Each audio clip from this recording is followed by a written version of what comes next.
Bueno, ¿cómo andan? ¿Todo bien? Otro martes económico de tranquilidad. El ministro Caputo nos mandó el día de ayer a dormir tranquilo, así que yo puedo dormir tranquilo. Eso es lo bueno de estos momentos. Pero lo mejor sobre todo es que podemos empezar a charlar de cuestiones más de largo plazo. Se ha puesto sobre la mesa el gran tema de los planes económicos que tiene la oposición, ¿no? Digamos, salir un poco de las críticas hacia el gobierno, hacia todo el modelo económico del gobierno, y empezar a plantear, bueno, qué es lo que se podría hacer, qué es lo que se tendría que hacer de acá a las elecciones del 2027. Así que bueno, uno de los que venía trabajando, los que vienen llevando adelante propuestas, es la gente de CEPA. Así que tenemos el gusto de tener acá el director del CEPA, Hernán Lecher. ¿Cómo andas? ¿Todo bien? ¿Qué tal? ¿Cómo estamos? Muy bien, muy bien. Siempre estamos ahí dando vuelta en el mundillo de la heterodoxia. Recién hablamos de varias cosas, volveremos un poquito sobre ellas. Pero bueno, un gusto recibirte, porque siempre digo, nos cruzamos de acá y de allá. Primero, antes que nada, sí meternos un poquito en la coyuntura. Sí. ¿Cómo estás viendo un poco este momento, esa tranquilidad que decía Caputo, este momento postelectoral que cambia muchísimo, ¿no?, respecto a lo que había antes? Tal vez estructuralmente siga habiendo muchos problemas. No está resuelto. A ver, vos tenés una economía que le fuiste inyectando dólares constantemente para para que funcionara, 85.000 millones de dólares, le metiste entre el Fondo Monetario, no importa, no te los gastaste todo, pero bueno, necesita todo el tiempo que le des dólares, Claro. lo del Fondo Monetario, lo de la baja de retenciones o el adelanto de la baja digamos, el adelanto de la liquidación, sí, por la baja de retenciones sucesivas, la de 30 de junio, la posterior, los dos repos que hiciste, la guita que le pediste a los organismos multilaterales, el blanqueo, el bonte, bueno, es decir, entre el BOPREAL, que funciona de la misma forma. Es decir, evidentemente tenés un problema y fíjate que el análisis de la cuestión cambiaria se lo hacíamos Cavallo, Lecher y Melconian. Es decir, era tan evidente que gente que piensa evidentemente distinto tenía una mirada común en ese aspecto. Sí, había como un consenso bastante generalizado de que sí, de hecho había problemas. Es interesante porque vos lo que ves es que había más consenso respecto de que el problema principal de la economía argentina sigue siendo un problema de desequilibrio entre oferta y demanda de dólares y no en clave fiscal. Claro. Que es el argumento que utiliza el gobierno, que utilizó Macri, ¿no? Y decir, más ortodoxo, ortodoxo, Melconian, digamos. claro, sí, no sé, pero no importa, como descripción. Melconian dice esto, yo lo escuché el otro día y digo, ojalá lo hubiese dicho antes. Viene con el tema de que dólar fideo desde esos bueno, tiempos. dijo textualmente, con el superávit no se come, no se educa, ni se cura, claro, haciendo referencia a la frase de Alfonsín, diciendo, bueno, no es suficiente, porque efectivamente no es suficiente, hay mucha tela para cortar ahí, pero bueno. Ahora, después de la elección, claro, vos tenés un presidente como Trump que dijo, bueno, yo le pongo la guita y le doy el oxígeno suficiente en materia de dólares. Si eventualmente gana, obvio, tuvo creo que efectos en el resultado electoral y obviamente después lo marcado de recontra parabienes. ¿Para vos hay un efecto de Trump o de miedo de lo que se viene diciendo en el resultado electoral? Porque sí, está claro que el resultado fue sorprendente. Quizás la lectura por ahí más política electoral, tuya que sé que tenés una expertise aparte en ese. Yo pienso, digo, a ver, como en el común de la gente, porque a veces nosotros nos sobregiramos en análisis económico. Por eso. Y entonces uno lo piensa desde una óptica. Vos tenés más calle, vos venís más del territorio. Pero viene una persona de a pie y vos le decís, che, mirá, el lunes va a ser un quilombo.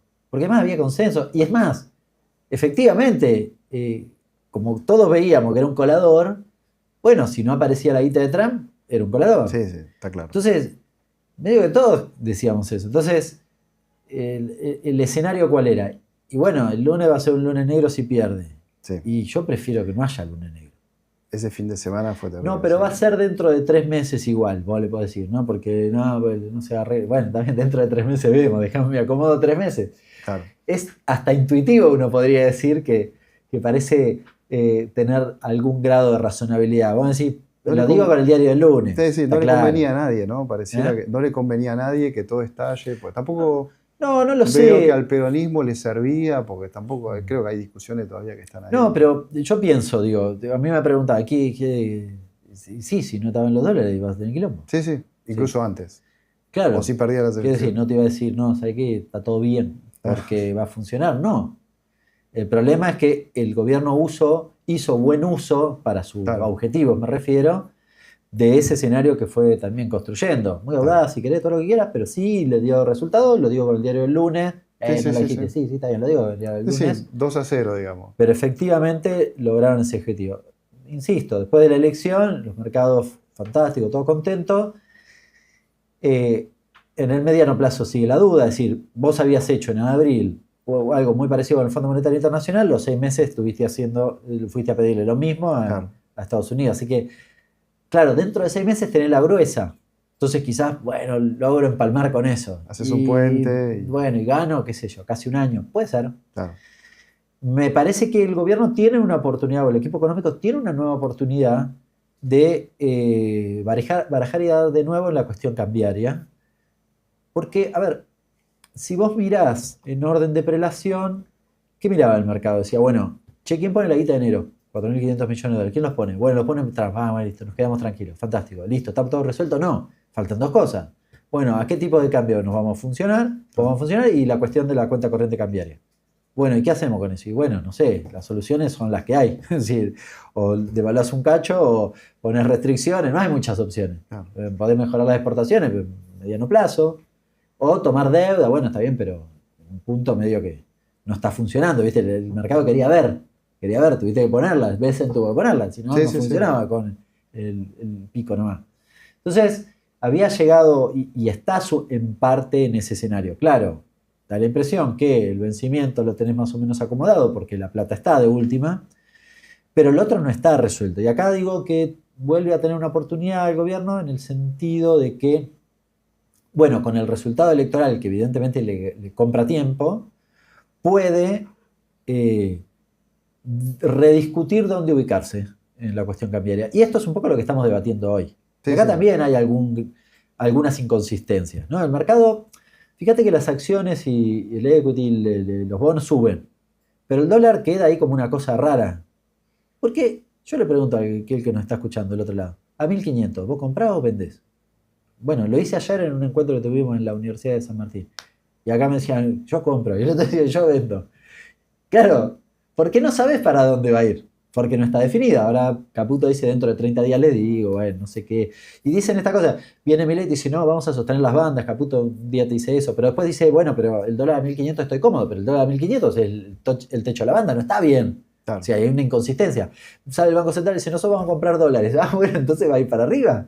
Y después te hace warning en Washington, te muestra y dice, vamos a hacer como Israel. ¿Que Israel qué hizo? Ajustó La banda para las bandas arriba. para arriba. Bueno, chicos, Sí, sí, ¿cómo es la bueno. cosa? Es evidente, ¿viste? En trading es como una vela doji, ¿no? Sí. Indecisión. Entonces no sabemos qué va a hacer. Entonces no sabes si todos decimos, bueno, quieren carry, sí, fantástico, pero de 1450, 1400, 1500, 1550, ¿de dónde? Porque no es lo mismo. No es lo mismo. Si yo pienso que es 1500, el precio más o menos que tiene en la cabeza, equilibrio, qué sé yo, y bueno, si no remonetizan tanto, va a ir a la baja, entonces está bien, Claro. Sí, es ¿no? difícil hacer un Ahora carry sí, ahora, ¿no? Con esta situación. es que no sé para dónde va a ir. Era más fácil antes. El carry Sí, aparecía más con la sí, devaluación pero del hoy 1%. no, bueno, ahí, claro, pero digo, da la Con las impresión bandas que ellos era. quieren garantizar con bandas Claro. ese esquema. Pero de nuevo, no está claro cuál es el punto, porque si vos estás en el techo de la banda está pensada para que más o menos te muevas en el medio. Y Sí, en este no, momento que no acabas de para. ganar la elección, deberías estar ahí. Es decir, si eso es así, el dólar que es 1350. Claro. Pues Y ahí ahí, como ojo, lo. porque el riesgo es que vuelvan a enamorarse de la herramienta de un tipo de cambio muy apreciado. Bueno, eso te iba a preguntar. ¿Vos no ves que los tipos van a hacer eso y van a seguir? De hecho, en el presupuesto está eso, ¿no? Un tipo de cambio apreciado y que van a seguir con eso, porque al fin y al cabo esta discusión vuelve cada, hace 3, 4 meses, se habla del tema del tipo de cambio apreciado. Se va a apreciar más porque la inflación empieza a pasar el 2% mensual. Y entonces, ¿hasta qué punto no es el escenario del gobierno y que tiene hoy por hoy la tranquilidad, los dólares por ahí para mantenerse en ese sendero que le dio unos réditos, aparte yo creo, fantástico en la elección? Bueno, viste como en el fútbol el equipo que gana Sí, sí, por no se eso. toca, entonces decís, bueno, volvamos a ese esquema.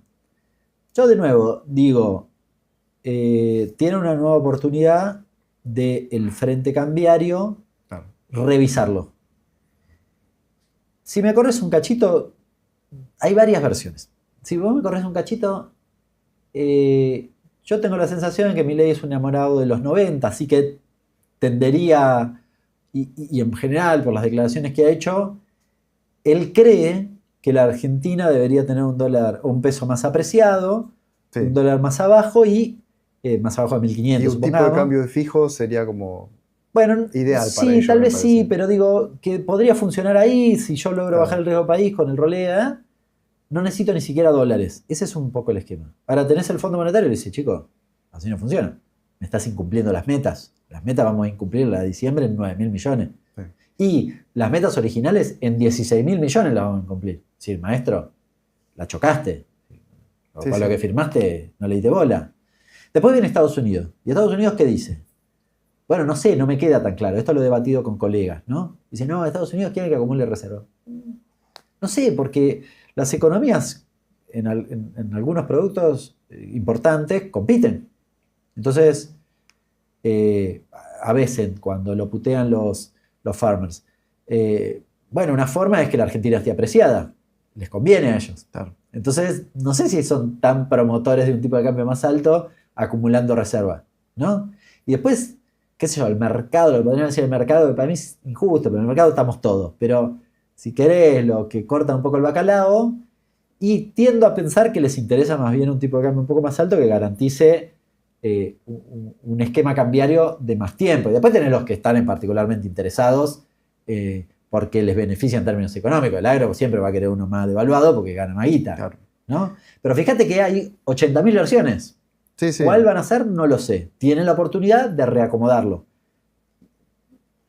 Es interesante este debate porque si sale Pato Gallareta, también es identificar quiénes ganan en esa discusión interna. Sí, sí, ¿no? sí. Es como el debate de Flaxo de 2001, ¿no? Dolarización versus devaluación, cuáles son los grupos económicos que estaban ahí atrás. Es muy distinto ahora porque no con está un mal montón de actores nuevos también. Por eso te digo, un montón de cosas, pero esta forma de ver las cosas... Sí, le debes plata a Estados Unidos que dice yo quiero decir esto, de fondo también, y yo dice esto, y después todos los actores que juegan su partido. Un momento de puja distributiva, digamos, entre los grandes, para saber el tipo de cambio. Expresado en el frente cambiario. Después tenés un quilombo con la cuestión monetaria, ¿no? Sí. Fíjate que desde la elección tuviste dos licitaciones, una con punto banker y la otra con un roleo superior al 100%. Bueno, ¿cuál querés hacer? ¿Vas a remonetizar o no? Sí. Y vas a remonetizar mucho que compre... tenés 5 billones de pesos en el Banco Central. Perdón, en el Tesoro. No es mucho. O sea, no puedo comprar con esa guita. Voy a tener que... ¿Qué vas a emitir? ¿Para comprar dólares? Y si te tensiona un poquito sobre el tipo de cambio, que no sabemos cuál querés, pero digo, supongamos, ¿qué vas a hacer? Bueno, yo creo que vas a entregar actividad en pos de sostener el tipo de cambio, pero de nuevo, entonces no queda tan claro. Sí, todo muy lindo. Sé que vas a remonetizar porque crees que se cayó la demanda de dinero. Hay que ver esa demanda de dinero cómo reactiva, porque, bueno, es el crédito. Pero ¿en qué forma? Porque la gente que tomó, estamos en máximos de irregularidad, de ratio de irregularidad. Sí, tiendo a pensar que hay un tope en la remonetización vía crédito, porque hay una parte de la sociedad que no puede tomar otro crédito porque ya lo tomó. Y está complicada para agarparlo. Y hay que ver cómo funcionan las tasas de interés, ¿no? Bueno, Y todas esas cosas. Entonces, ¿querés bajar la tasa? Fantástico, sí, pero ¿remonetizás hasta cuándo? ¿Volvés al esquema anterior? Bueno, ahí hay un segundo punto. Hay un tercer punto para mí, que es el círculo virtuoso que ellos plantean, que dice, bueno, te contengo el tipo de cambio, bajo la tasa, bajo la inflación, se activa el crédito, más producción, más empleo. Bueno, hay varios pero. Baja la inflación. Sí, la carne subió 15% de subiendo. Sí. Tarifa, tenés el mocho firmado en el acuerdo con el fondo que las regulás ahora, por eso aumentaron 5%. Y bueno, ahí hay una duda. ¿Baja la inflación? Bueno, supongamos que eso pase. Se reactiva el crédito de nuevo. El crédito, hay una parte que no toma crédito. El que toma crédito para gastar en un bien de consumo durable, compra un auto Nissan que se acaba de ir de la Argentina, no reactiva la actividad económica. ¿Entiendes? Es un importado. Sí. Sí. Estás importando en alimentos. Nosotros ayer subí a las redes un informecito con todas las empresas productoras de alimentos que importan alimentos ahora. Dejaron de producir. Sí. Bueno, ahí no reactiva. Y entonces, ¿cómo? Es decir, no hay efecto derrame. Entonces, ¿y cómo vas a contratar un personal nuevo? Además, hasta que no se mantenga la demanda sostenida en el tiempo, yo no voy a contratar. Así que, para mí, ese círculo virtuoso tiene muchas pérdidas, por lo menos. Muchos peros, sí, claro. Sí. Y después tenés la economía real, que viste, salió los datos de actividad de la industria y está consolidadísima, 10 puntos abajo. Sí. ¿No? Sí. Y la de construcción también muy fuerte. La construcción también, es decir, no hay nada que te indique que se va a reactivar y al contrario, ¿no? Da la impresión más bien lo contrario. Uno de los puntos ahí, bueno, la elección, obviamente era el gobierno diciendo que había un riesgo Cuca, que el problema era casi como el plan económico que querían el peronismo. ¿Para vos pesó mucho esto de, digamos, cuál es la relación hoy entre el peronismo y la sociedad en general, entre lo que aparece como propuesta y si eso llega a la sociedad, ¿no? Porque ¿hasta qué punto existió ese riesgo Cuca, ¿no? Tal como lo ponía el gobierno? Me preguntaste como 8 cosas en la misma pregunta. Sí, pero vamos al tema del riesgo Cuca. A ver, Riesgo Cuca. ¿Sí o no, digamos? No, a ver, los mercados no militan. Los mercados buscan rentabilidad. ¿Ves? Yo entro a una LIC y le pregunto a la gente, ¿a quién votó? Está bien, qué sé yo, puede ser que voten menos al peronismo. Me da lo mismo. No cambia, es intrascendente, su voto vale uno. Sí, sí, Y no. no, No hay como peso. mercado, que además es injusto, porque el mercado, de nuevo, somos todos, podríamos decir. Sí, yo cuando tengo unos mangos y pongo en una cuenta remunerada, que no soy mercado, digamos. Sí, sí. Entonces, pero lo que digo es, y yo pongo el ejemplo de, supongamos que Milei no se llevara bien con Trump y tiene el quilombo en el que estaba y llama, levanta el teléfono de Pipi, Xi Jinping, ¿me prestás 20 mil millones de dólares? Sí, dale, tú, te los transfiero. Y además te conseguí 20 mil millones del Banco de los BRICS. ¿Que el mercado no le va a tomar bien igual? No. Sí, iba a tener la misma reacción, y obvio. Que si ganás la elección, bueno, ganaba la elección, iba a tener el mismo efecto. Así que a mí ahí hay un objetivo de vincularlo. De hecho, el riesgo Cuca, hasta cómo está planteado, es para estigmatizar. Eh, Dicho eso, sí creo que el peronismo tiene que reconciliarse con algunas cosas en términos del debate público, y lo digo particularmente en dos segmentos. Uno tiene que ver con la cuestión de la cuestión financiera. Sí. Eh, que, viste, hay toda una parte que dice, bueno, las finanzas son timbas, no importa lo que hagas. Y claro, yo digo, Y a ver, son los pará, malos de la película muchas veces. claro, después los hay especuladores que hacen Sí, daño y juegan. Pero además, tampoco te vas a sorprender porque se dedican a eso. De hecho, se llaman es el laburo, especuladores. sí, O es el sea, laburo, sí. bueno, ahora son una parte importante del proceso productivo y demás.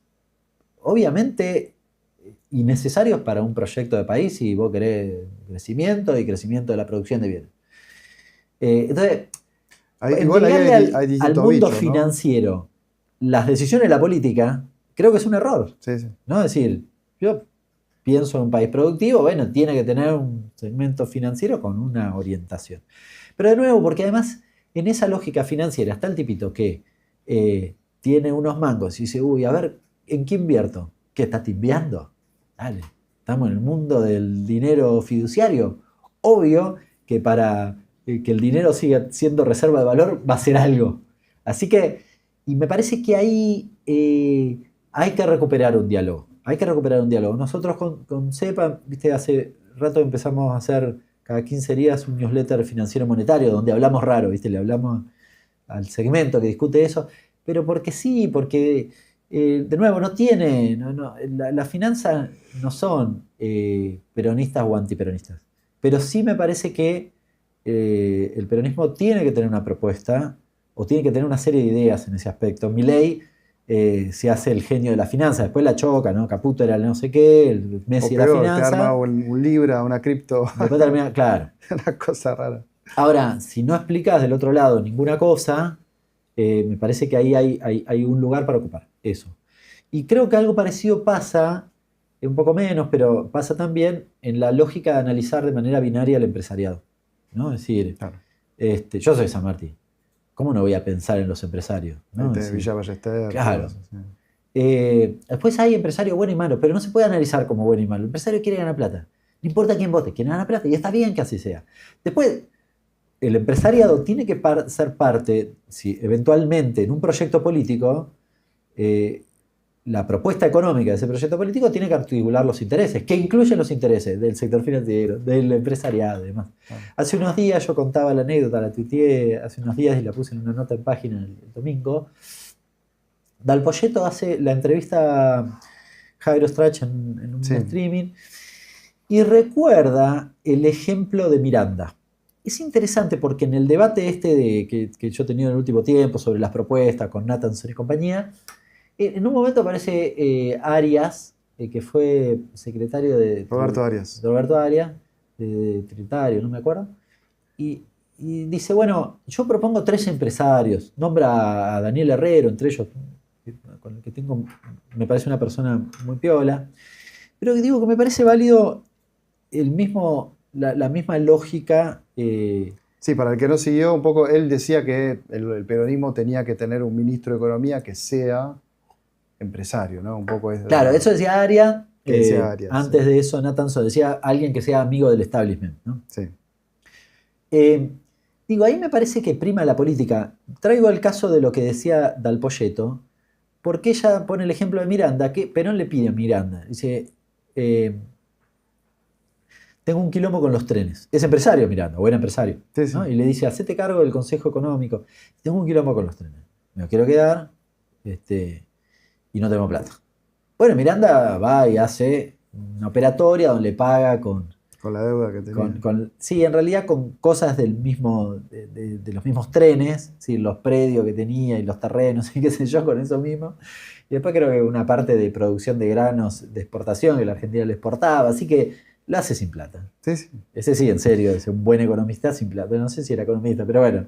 Un buen, es que no existía la carrera de economista en claro, su momento, empiezan los años claro, 50. Verdad. Así que ese es el caso.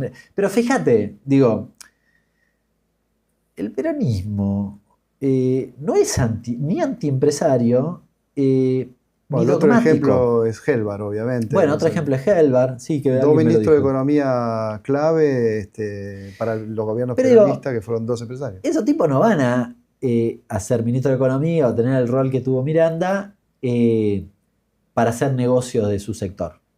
¿Se entiende? No, de hecho, sí. Miranda es el ejemplo. Va a estatizar los trenes. Sí, sí. Claro. ¿Entendés? Sí, es decir, va a ser una pieza fundamental de un proyecto. Y un proyecto político que tiene que tener su claro qué quiere hacer en materia económica. Esto es muy valioso porque después nos pasan las cosas que nos pasan. Después tiene nombres mejores y peores. Y sí, y no importa cuáles si querés. Yo lo que decía a colación de ese debate es, Astori es una referencia política, no es una referencia económica. Se fijen, lo lean un poco. No, me corrijo. Es una referencia política, no es un técnico de la economía. ¿Bien? Porque si no, uno cree que pongo un técnico, amigo del establishment, y corrijo lo que la política no. No tiene sentido. No es así, el orden de operación es al revés. Y Astori es al revés, porque la dinámica del Frente Amplio es al revés. Es distinta en realidad. Discuten, es claro, de corte liberal, pero discuten. Dijeron, che, este muñeco lo ponemos acá, o ni siquiera lo ponemos, porque no es que lo pusieron. Él discutió, fue parte de esa discusión. Era un político. Claro, arma su agrupación política dentro del Frente Amplio, fundador del Frente Amplio. Sí. Está mal interpretado. Está mal interpretado. Entonces, porque si no, y yo después provocaba un poquitito, yo no creo que vos puedas tener un ministro de Economía que sea empleado del establishment. Porque no puede defenderlos, articular los intereses del conjunto. Tan sencillo como eso. Sí. No puede funcionar, va a funcionar para un sector. El peronismo no puede ser eso. Sí, son muchas cosas. Bueno, dicho esto, planes para el peronismo. Me parece que ahí hay como toda una discusión que se empezó a generar a partir de esto, ¿no? Esta idea de que, bueno, cuáles son un poquito las ideas económicas del peronismo, sobre todo, bueno, objetivamente venimos de un fracaso, ¿no? Obviamente, que fue el gobierno 2019-23. Yo escucho muchos colegas que fueron funcionarios y que bueno, más o menos repiten lo mismo que se hizo en ese momento.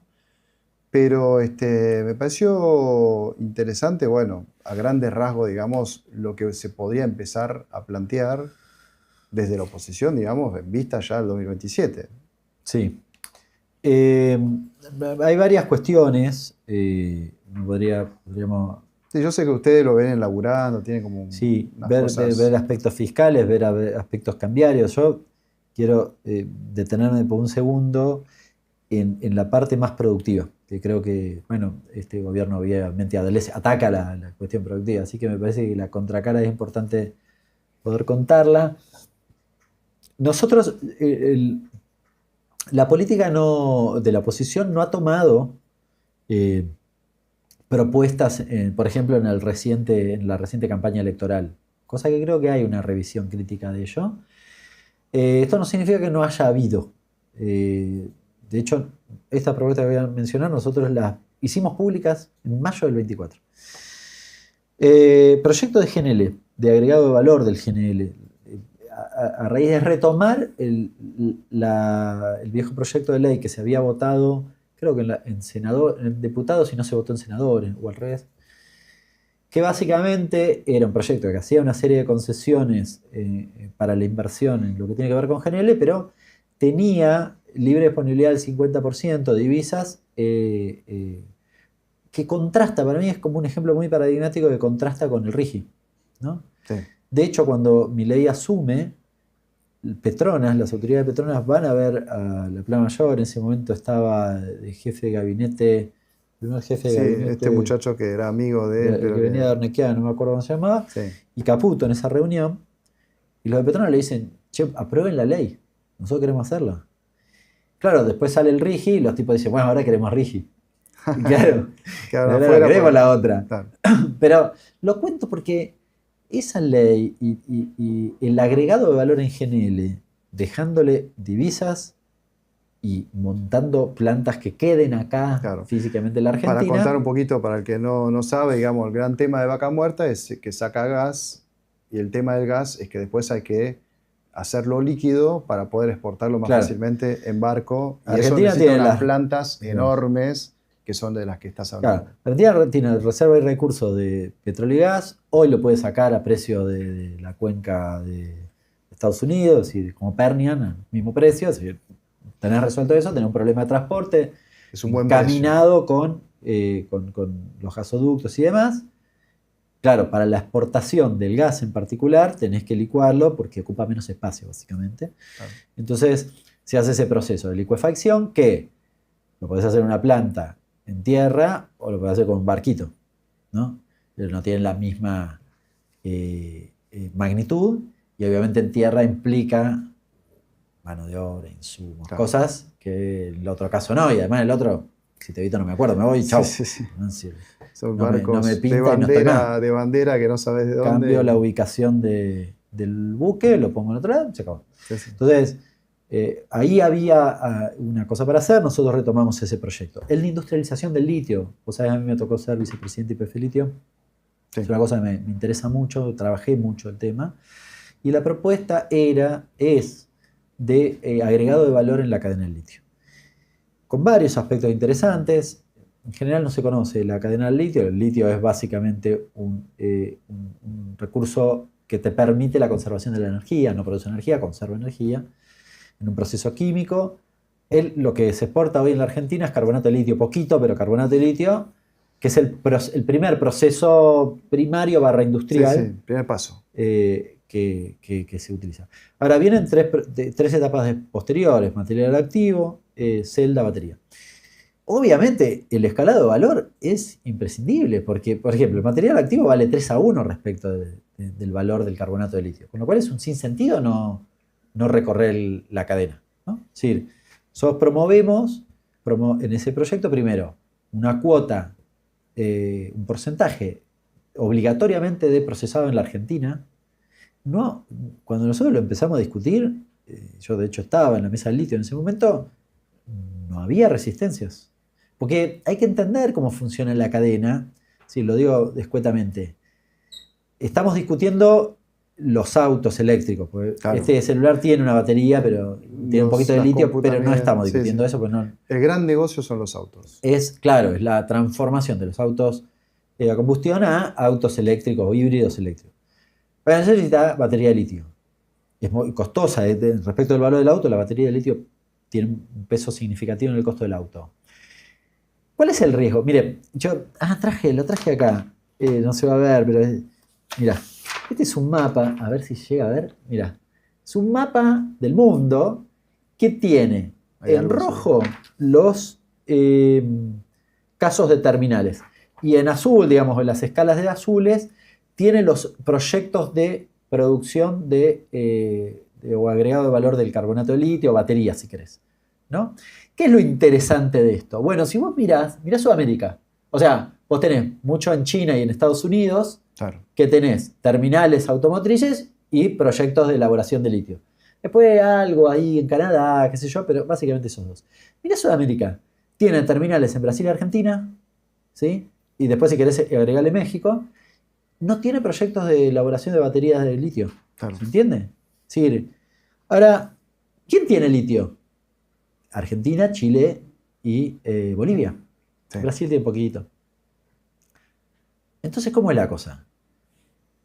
Porque el único país que tiene carbonato de litio y tiene, o litio, Autos. y tiene industria automotriz, es la Argentina. Claro. Y lo que está pasando, porque Lula es más vivo, es Lula puso mucha inversión, mucha guita, en un proyecto de baja de impuestos y demás, una serie de cuestiones, guita directa que puso el Estado para promover la industria de producción de baterías de litio en Brasil. Porque la competencia de las terminales automotrices de la Argentina, hay que preguntárselas, no es muy difícil. Me preguntás, dice, ¿con quién competís? Con Brasil. Claro. Porque, ¿cómo es la decisión de la casa matriz? Bueno, o en Brasil o en Argentina. Entonces, ¿qué está pasando? ¿Qué va a pasar en la práctica por el recorrido que estamos haciendo? El carbonato de litio lo vamos a producir nosotros, va a cruzarse a Brasil, una parte, otra parte se va a exportar a otro lado, pero una parte, para los autos de la Argentina, va a cruzar a Brasil, lo van a hacer la batería de litio en Brasil y va a entrar a la Argentina, mucho más caro, en forma de auto o de batería de litio dentro de un auto. Un sinsentido. Un sinsentido. Bueno, nuestro proyecto iba en el sentido del agregado de valor del carbonato de litio. Bueno, repaso algunas: electromovilidad, industria naval y marina mercante, dos temas centrales para bajar los costos de logística, plan nuclear, industria satelital, el tema del hidrógeno, y después dos cosas que para mí son muy importantes: eficiencia en empresas públicas y otra cuestión de simplificación tributaria. Hoy a la mañana hablé con Guillermo Michel. Nosotros tenemos algunas cosas elaboradas. Él ya me había dicho a la otra vuelta que viene trabajando muchas cosas y nos vamos a juntar en estos días a terminar de pulir lo que tiene que ver con la discusión de simplificación tributaria o todo el aspecto tributario para discutir, ¿no? Como alternativa Yo me acuerdo al que programa. en un momento se hablaba mucho de que hay, no sé, 200 impuestos en Argentina y me acuerdo que vos habías salido a decir hay de todo en esa cuenta, algunos sí son impuestos, después están los sellos, No, hay algunos son de 160, pero ni siquiera son impuestos, en realidad la mayoría son tasas, Claro. hay que diferenciar, y en general son municipales y no las pagas nunca. No sé, Sí, sí. la tasa de la antena, bueno, yo no tengo una antena, no pago Sí. esa tasa, no tiene mucho sentido, ¿sí? Computarla como si fuera una maraña de impuestos. Lo comparé con Brasil, era lo mismo. Claro. Porque vos, cada estado tenías una tasa de no sé qué, bueno, eso quizás algo, una parte de simplificación parece razonable que Claro. haga. Si yo de hecho, con Guillermo, lo que está, ¿viste? ¿Qué están pensando ahí? Más o No, menos? ahí por ejemplo, un esquema más al estilo un monotributo para pyme parece razonable. Bien, que simplifique IVA y ganancias sobre todo. Vos tenés los impuestos concentrados en 6, 5, 6, grandes nacionales, Claro, 4 o 5 IVA, ganancia, provinciales. No retenciones. es mucho más. Y en general cuando vas a tener tu cuentita más o menos tenés eso. Así que no es una maraña. El camino va hacia la simplificación, además porque vos hoy tenés tecnología que te permite hacer eso. La Big Data te permite Claro, manejar ahora, mucho mejor. nada, y después otras cuestiones, digo, en la lógica de ir hacia la progresividad impositiva, ¿no? Sí, porque si no, pasa el esquema de Milei. ¿Milei qué quiere? Milei quiere mirar para otro lado. La ley bases perdona, fíjate cómo son las cosas, porque esto se olvidan, ¿viste? Pero perdonó a aquel que no pagaba contribuciones patronales, le perdonó las Sí. multas. Pero entonces, ¿cómo es la cosa? O sea, el objetivo es no controlar, que sea un viva la pepa, pero se supone que me lo vendés porque vos querés ganar en registración. Bueno, decidite, porque es mentira lo que me estás planteando. Y sí, es mentira, ¿ok? La propuesta de mi ley va en el sentido del super IVA. ¿Qué es el super IVA? El super IVA es un IVA del orden entre el 9 y el 10%, que es lo que se queda a la nación del IVA hoy, ¿sí? Y eso va a ser el IVA que se lo queda a la nación, y después arriba de eso, cada provincia que ponga el IVA que quiera. Claro. Y Es se decir, la queda a bueno, ellos directamente. Sí, pero me eliminás ingresos brutos. Claro. Ingreso bruto es una chotada, sí, es verdad. Yo había Ahora, visto unas cuentas que podía llegar a ser IVA de 30 a 35%. Si empezás a sacar, en a las reemplazar provincias, ingreso bruto y... Si ¿cuál es? sumás ingreso bruto y IVA, digo. Sí. Vos tenés la Tengo acá el cuenta. dato. El problema, no, porque es bastante más. Para una Es provincia más. es el 65%. ¿Del IVA? Claro, acá lo tengo. Mirá. El peso de IVA, ingresos brutos, es el 65% promedio de la recaudación que tiene la provincia. Está bien, sí, sí, sí. Entonces, la sobretasa que tiene que poner de IVA es un montonazo, pero este no es el problema. Claro. Este no es el problema. El problema principal es que yo elimino con esa lógica, el IVA es coparticipable. Entonces, casi que elimino la coparticipación de impuestos. Sí, la coparticipación es IVA y ganancia. Entonces, me cargo IVA Y o me lo cambio. retenciones también, retenciones tienen Es insignificante. Entre los dos son 93% de la recaudación Bien. de la coparticipación es IVA y ganancia. Después tenés bienes personales, pero en realidad es de lo que se llama origen nacional, porque dentro de lo que se llama estrictamente coparticipación es IVA y ganancia y WC+. Entonces, yo saco ganancia, que debe ser la mitad, que tal vez un poquito más de la coparticipación, de la mitad de la coparticipación, yo la elimino y hago un esquema provincial. Entonces, ¿cuál es el problema, Hernán? ¿Qué está planteando? Bueno, que el problema es que lo que voy a hacer es que la coparticipación, en al menos un 50%, la elimino. ¿Y la coparticipación qué es? Es un esquema, no es un impuesto, es un esquema de redistribución de impuestos nacionales. Claro. ¿Y qué hace? Y bueno, recauda todo y reparte. Entonces no le da a una provincia que menos agraciada un poco más, pues es menos agraciada. Claro. Si es federal, es la lógica. Sí, es lo mismo que existe en Estados Unidos. Algunos estados como Oklahoma le dan más porque, bueno, si no, no Pero llega. lo dice en el espíritu de la ley y creo que está en la Constitución. La Constitución, claro. Cuando yo escucho a los gobernadores que me dicen, no, porque nosotros aportamos 100 y nos llevamos 80, y sí, maestro, eso es la coparticipación. Sí. Pero y sí, porque el otro 20 se lo lleva una provincia que tiene, no sé, el 40% de cloacas. Sí. ¿Se entiende? No es contra nadie en particular, pero la ciudad de Buenos Aires tiene el 99% de cloacas y agua potable. No quiero poner un ejemplo de alguna provincia, pero piensen en cualquier provincia del no ANEA. No tiene esos niveles, naturalmente. Con lo cual es muy razonable que haya una redistribución de impuestos. Bueno, esto se lo carga. ¿Se entiende? Se lo carga. Entonces las provincias ricas, bueno, están un poco más contentas. Claro. Y las otras que se mueran, ¿no? Yo recuerdo, en los 90, ¿quién había hablado de provincias inviables?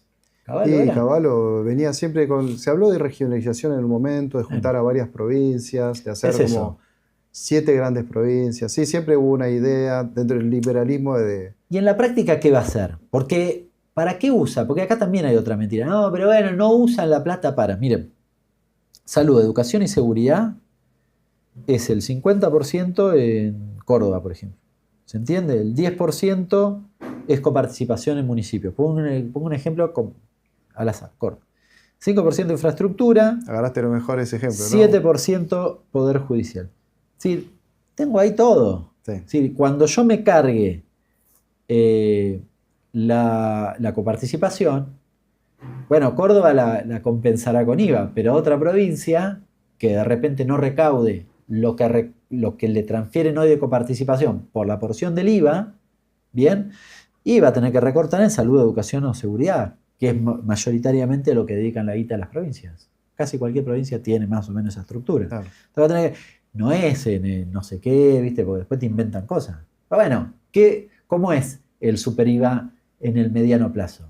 Y bueno, que tal provincia que es menos agraciada vivan sin un esquema de salud o educación. Sí, yo me acuerdo del macrismo también, había un esquema similar que era el de convergencia fiscal, el que se resignaba ingresos. Era bastante menos dañino. Claro, eso te iba a decir, que no era una especie de armonización. Le agregan algo ahí de quita de la coparticipación que es bastante brutal para las provincias más chicas. Sí, además yo creo que lo van a hacer de manera extorsiva. ¿No? Porque decir, pero entonces ¿cómo van a sacar esto? Bueno, se vota por la mayoría, y la mayoría son las grandes provincias. Claro, pero van a extorsionarlo. Si no me votas esto, te boleteaba, no sé qué, que pin que pan, te sacamos tal cosa, tal otra. ¿Cómo hace Trump en Estados Unidos, que acaba de ganar Mandani y le dice eso? Sí. ¿Y cómo hace Milei acá? Si esa es la lógica, ¿no? Entonces, de nuevo, con esto no voy a reivindicar, lo digo para los chicos de las redes, después recortan boludeces, no voy a reivindicar ingresos brutos, ¿eh? Sé que es un expuesto. No, la cuestión acá es la coparticipación, me parece que eso es el Claro, lo que estoy diciendo es, y eventualmente hagamos una discusión razonable. Claro. ¿Sí? Bueno, no queremos ingresos brutos, fantástico, yo tampoco. ¿Cómo hacemos el esquema? ¿Cómo hacemos el esquema y cómo hacemos que no haya provincias inviables y listo, ¿no? Porque la verdad que como solución no es ninguna solución. Entonces es la lógica de Milei. Rompo No importa si funciona o no funciona, lo rompo el juguete. Claro. Ahí hay bastante consenso sobre el tema de ingresos brutos como un impuesto malo y distorsivo. Me cuesta a veces ver a alguien que tenga otra campana al respecto.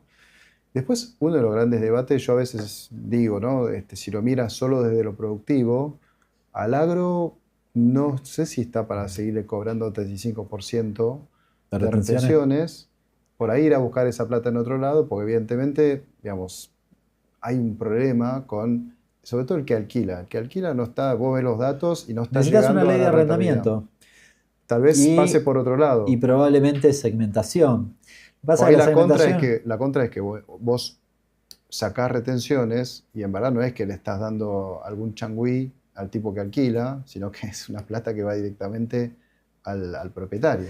Entonces ahí hay como toda una cuestión distributiva. Depende, ¿viste? Vos ahí tenés un problema que es que Arceo lo cuenta bien en su libro, La periferia próspera, el Sherman. Viste que con la distribución de la tierra, la lógica de la distribución de la tierra, acá aparece la renta, ¿no? El concepto de renta como una parte diferencial de la ganancia que se la das al muñeco que dueño, claro, pero que es absolutamente improductivo. La lógica de distribución de la tierra en Estados Unidos es distinta. Los farmers, o la lógica de los colonos, ¿no? Que nosotros veíamos en la familia Ingalls, ¿no? Los más viejos, es otra. Es una distribución de la tierra que optimiza, mucho más capitalista, desde la lógica capitalista. Claro. Bueno, en esto no digo cambiemos todo.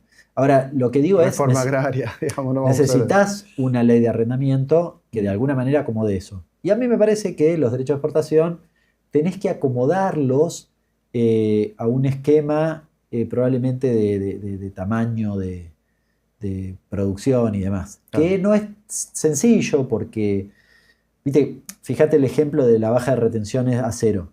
Se lo quedan las exportadoras y después no derramó para abajo. Entonces, no es de fácil implementación, pero deberías promover el aumento de la producción, por ejemplo, ¿no? Quizás nosotros en lo del agregado de valor del litio promovemos un esquema donde unificás regalías y derechos de exportación y que se reducen en el agregado de valor a lo largo del agregado de valor de una cadena. Claro. Entonces, promovés la producción y al agregado de valor. Bueno, tal vez es interesante pensar algún esquema de ese tipo y después recomponer con el sector, ¿viste? No les ha ido mal con el peronismo. Me parece que ahí hay que volver a tejer algo que los tenga en cuenta, porque después pasa esto, que pasa con Milei, ¿viste? Que sí, le baja retenciones, pero los mató igual, porque les pone un tipo de cambio que los masacra. Claro. Entonces... Sí, poco importa, digo, los impuestos, incluso ahora viene la reforma laboral, poco importa el costo laboral si tu tipo de cambio no ayuda y tampoco tenés políticas sectoriales para ayudar, claro, para compensar un poquito lo que está pasando con el tipo de cambio. Sí, me parece razonable, igual está articulado, porque siempre hay el cuestionamiento, ¿no? El campo contra la industria, que eso tenga una articulación con un destino, claro, ¿no? Pero de nuevo, Milei viene, describe alguna cosa que tiene algún funcionamiento deficitario y entonces, como sucede eso, viene y lo rompe. Sí, claro. ¿No? Su solución, porque tiene otro interés. Lo que sí me parece del peronismo es que hay que corregir las cosas. Y en esto yo también, para ser claro, ¿viste? En la última gestión, el ejemplo es Vicentín. Sí, Fíjate, sí. Vicentín. Terminaron todos presos los dueños. No pudimos hacer un planteo serio. Porque al final todos éramos vicentinos y los tipos eran unos chorros. Sí. Dale. Sí. Terminaron presos. Entonces, las indefiniciones, la no decisión política es un problema cuando vos querés transformar la vida de la gente. Sí. Porque, y está muy bien que así sea en el sentido de que la gente después te cobra que vos no hiciste. Sí, que ¿viste? Te lo cobran en términos electorales, claro. Entonces, en ese sentido, a mí me parece muy valioso que se abra el debate a las propuestas, o en realidad, sí, que se ponga en el centro de la escena. Ojalá hubiese pasado, nosotros intentamos hacerlo antes, pero bueno, se da en este momento. Sí, y no tengo demasiado drama que sea medio un quilombo, en esto soy honesto. Es decir, no creo que haya que juntarse en un lugar para discutir, y esa sea la única forma. Sí, probablemente está bien. Bueno, si, viste, los planteos son en el debate público, bueno, mientras tengamos algunos parámetros Como dice un amigo, razonables. los que debaten son los que ya están de acuerdo. Si no estás de acuerdo con otro, ni te sentás a hablar. Me parece que de eso se trata también. Por eso, pero a mí me parece, y el peronismo tampoco viste, yo lo desdramatizo bastante, no me hace mucho problema.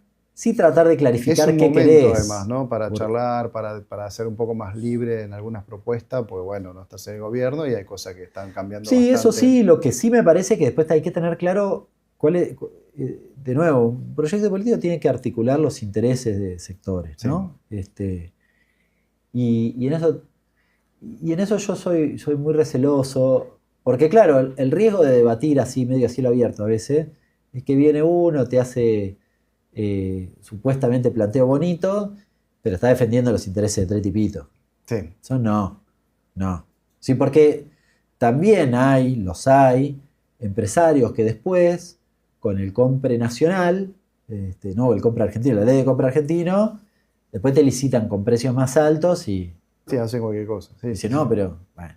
O, viste que promovés, no sé, una tasa diferencial para promover algún sector y después los tipos toman el crédito barato y te remarcan lo mismo. Ahí creo que me detengo una... Claro, bueno. Igual yo conozco la experiencia del Bicentenario de las empresas de San Martín. Tremendos, ¿eh? Sí, no tienen nada que envidiar a empresas de cualquier otro lugar del mundo en términos de avance o de capacidad de producción. Sí creo que en el mundo productivo pero hay que trabajar y ser muy claro, ¿no? Nosotros tenemos estas propuestas, no es que resolvemos el mundo ni creemos que son las únicas, porque después además vienen las discusiones más profundas y concretas, que es, bueno, hay que generar masa crítica, es decir, hay que convencer a la gente, claro, a todos, a los actores que están ahí. Y hay actores que tienen intereses a veces encontrados, incluso en nuestra fuerza política. Yo digo, total podemos hablarlo, ¿no? Nosotros discutimos la cuestión de la marina mercante, ¿no? Bueno, Sturzenegger se quería cargar en lo que queda de la marina mercante con el decreto 340, se organizaron los gremios, lograron resistir, bueno, fue el primer decreto que no logró, que se volteó en el Congreso. Dijeron no, bien. Ahora, no es suficiente. Bueno, ¿cuál es la propuesta? Bueno, yo creo que ahora hay más consenso de que la marina mercante y la industria naval, el proyecto tiene que ser común. Había empresarios también en estas discusiones. Bueno, ahora hay un tema ahí, que es el transporte de bienes en la Argentina. Tenés tres sectores. Una cosa es Selma, digamos, lo que era hacia afuera. Sí, pero digo, tenés marina mercante, tenés los trenes, claro, tenés transporte terrestre. ¿Quién va a hacer qué cosa? Y hay que discutir eso y saldarlo si queremos un proyecto de país con un determinado perfil. Porque si no, después, viste, es saber quién le hace chicanita o cosa, operaciones por abajo, por arriba, lo que sea, y termina imponiendo intereses que se alejan del proyecto de la Argentina que deberíamos construir. Claro. Bueno, hay que discutirlo eso y saldarlo, ¿eh? Yo creo que eventualmente en un futuro gobierno nacional popular, las ideas tienen que estar muy claras. Y en esto, y es como al menos trabajamos nosotros, tenemos que saber qué vamos a hacer el primer día, el segundo, el tercero, los primeros 10, los primeros 90, el primer año, el segundo, nosotros lo llamamos plan quinquenal en los distintos aspectos. ¿Qué vamos a hacer con cada una en esos periodos? Y concreto, proyecto de ley, decisiones ejecutivas, formas o estructuras de áreas o lugares, ¿no? Claro. Así, ¿cómo tiene que funcionar? Y incluso nombre, pero bueno, eso viste que genera. Después para mí hay que buscar las mejores personas para esas cosas que queremos definir. Pero todo ese recorrido, que eso no era culo, Sí, hay que laburar. El peronismo no puede quedarse más o menos, hay que sentarse y laburar. Me parece lo mismo. Bueno, muchísimas gracias, Hernán. La verdad que pudimos discutir un poco algunas cuestiones a futuro, que es lo que la verdad que más tiempo nos tiene que llevar, sí. Así que bueno, muchísimas gracias a todos y nos vemos el martes que viene.